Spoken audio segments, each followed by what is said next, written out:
है। दो मैट्रिक्स दिए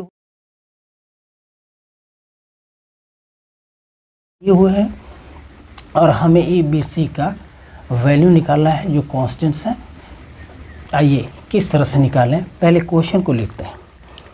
क्वेश्चन ऐसे दिया है कि a माइनस बी पहला एलिमेंट, दूसरा है कि twice of a minus b और अगला है कि 2a प्लस सी, फिर 3c एंड प्लस डी है और ये मैट्रिक्स बराबर है अगले मैट्रिक्स जिसके एलिमेंट्स हैं -1, 0, 5 एंड 13। तो कॉरेस्पॉन्डिंग एलिमेंट्स को हम इक्वेट करते हैं। ये मतलब 2a माइनस बी को हम लिख सकते हैं, ये बराबर है 0 के, तो b बराबर आ गया 2a के। अब इसका हम एप्लीकेशन लेंगे।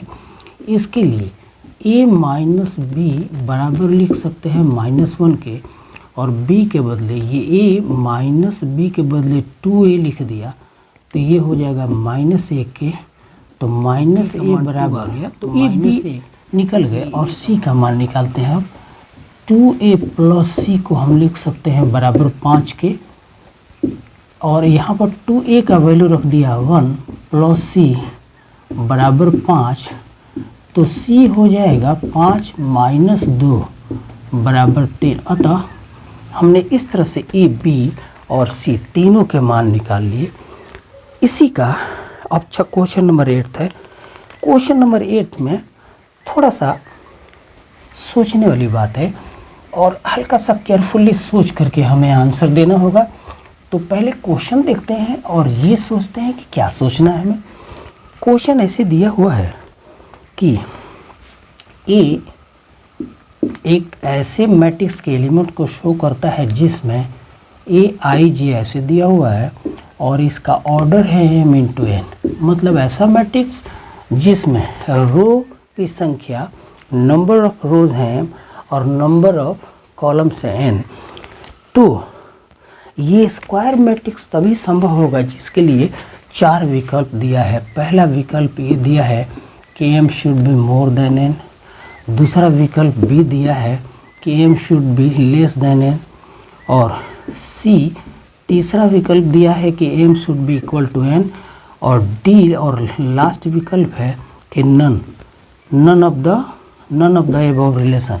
ये 4 रिलेशंस में से कौन सा सही होगा ये हमें चूज करना है। तो हमने एक वीडियो में आपसे बातें किया है जिसमें हमने समझाने का प्रयास किया है, डिफरेंट मैट्रिक्स के कैरेक्टर्स की बात की है। फिलहाल उसमें एक याद दिलाते हैं कि स्क्वायर मैट्रिक्स वो होता है जिसमें नंबर ऑफ कॉलम्स जितने हैं उतने ही नंबर्स ऑफ रो होंगे। तो नंबर ऑफ कॉलम मतलब n और n अगर बराबर होगा तभी स्क्वायर मैट्रिक्स होगा। तो ये दिया है कि a एलिमेंट जिसके लिए लिखा है कि a i j और ऑर्डर है m इंटू n, तो निश्चित रूप से c विकल्प सही होगा। उसी हालत में ये मैट्रिक्स स्क्वायर हो सकता है, मतलब नंबर ऑफ रोज और नंबर ऑफ कॉलम बराबर होंगे तभी ये स्क्वायर होगा। इसलिए ये तभी संभव है जब m बराबर होगा n के, मतलब number of rose and number of columns एक दूसरे के बराबर होंगे। अगला क्वेश्चन नंबर 9 है जिसमें ये लिखा है कि which of the given values of x and y makes the following pairs of matrices equal to each other. 2 matrix दिए हुए हैं और उसमें दोनों मैट्रिक्स एक दूसरे के इक्वल हैं, तो हमें बताना है कि x और y की कौन सा वैल्यू सही सही होना चाहिए। तो पहले मैट्रिक्स को लिखें। कौन कौन से मैट्रिक्स हैं? ये है 3x प्लस 7, एक ऐसा मैट्रिक्स जिसके एलिमेंट्स लिख रहे हैं हम, और y प्लस 1, और ये है 2 माइनस 3x, 2 माइनस 3x, और ये मैट्रिक्स बराबर है यहाँ पर 0 है। अगला है 8, ये है 8, फिर y माइनस 2 और 4, y माइनस 2 और 4 दिया है। तो हमें x के y की डिफरेंट वैल्यूज़ दिए हैं, सबको लिखते हैं। अब सबसे पहला पेयर है कि a विकल्प जिसमें x का मान -1/4 3 और y का मान बराबर 7 है। दूसरा विकल्प बी जिसमें नॉट पॉसिबल, इसमें दिया है कि नॉट पॉसिबल टू फाइंड, ये भी विकल्प है। अगला सी विकल्प ये है कि y का मान 7 है और x का मान -2/3 है। और लास्ट और फाइनल विकल्प है डी जिसमें x का मान -1/3 दिया है और y का मान दिया है -2/3। तो आइए हम इस क्वेश्चन को करने का प्रयास करते हैं।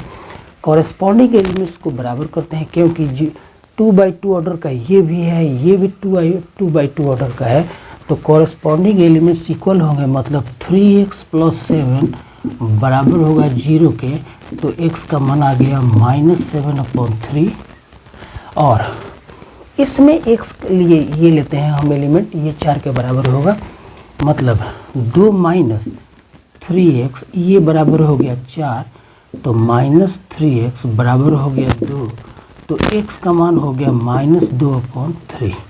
अब x के दोनों मान अलग अलग हो गए। सेम सिचुएशन में, एक ही रिलेशन में एक वेरिएबल का मान अलग अलग हो, ये संभव नहीं है। उसी तरह से हम y का भी मान निकाल लेते हैं। y + 1 बराबर होना चाहिए 8 के, तो y बराबर हो जाएगा 7 के। और अगला है ये कि y - 2 बराबर 5 ले लिया, तो y बराबर 7 आ गया। तो y का मान तो ठीक ठाक आ गया, लेकिन x का इसी सिचुएशन में x के एक मान आया है -7/3 और दूसरा मान आया है -2/3। मतलब ये संभव नहीं है कि एक ही वेरिएबल का अलग अलग मान आ जाए सेम सिचुएशन में। तो इसमें 4 विकल्प में से हम कह सकते हैं कि नॉट पॉसिबल टू फाइंड, ये बेटर होगा। अगला और फाइनल क्वेश्चन नंबर 10 है।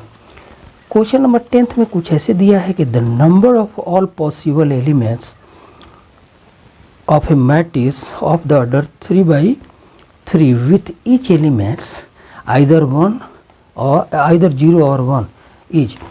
चौथे question, last question 10th question में कुछ ऐसे दिया है कि एक ऐसा मैट्रिक्स है जिसका ऑर्डर है 3/3 और हर एलिमेंट्स को 1 और 0 में रखना है। मतलब एलिमेंट्स का मान या तो 0 रखना है या 1 रखना है, और ऑर्डर ऑफ द मैट्रिक्स है 3/3। तो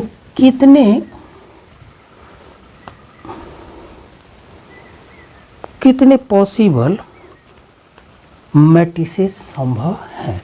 तो हम देख रहे हैं कि 3/3 ऑर्डर के अगर मैट्रिक्स को लिखा जाए तो इसके एलिमेंट्स 3 तरीका 9 आएंगे और हमें एलिमेंट्स को सेलेक्ट करना है 0 और 1 से, मतलब 2 में से किसी एक को रखना है।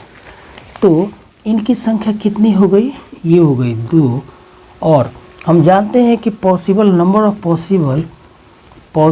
नंबर ऑफ पॉसिबल मैट्रिसेस के लिए फार्मूला आता है 2n, जहाँ पर n नंबर ऑफ एलिमेंट्स हैं। और वैसे 2 यहाँ पर हमने ले लिया है कि कितने डिजिट्स में से सिलेक्शन करना है। 2 डिजिट्स नहीं कहें, हाँ डिजिट्स ही कह लेते हैं। 0 और 2 2 ही डिजिट्स में से हमें या तो एलिमेंट्स के लिए सिलेक्शन करना है, या तो 0 रखना है, नहीं तो 1 रखना है।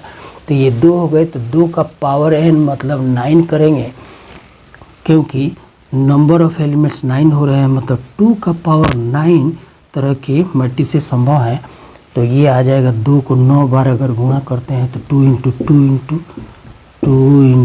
2 5 × 6 हो गया, 2 × 2 × 2, तो ये हो जाएगा 2 दूना 4 दूना 8 दूना 16 दूना 32 दूना 64 दूना 64 यहाँ तक आ गया 8 है।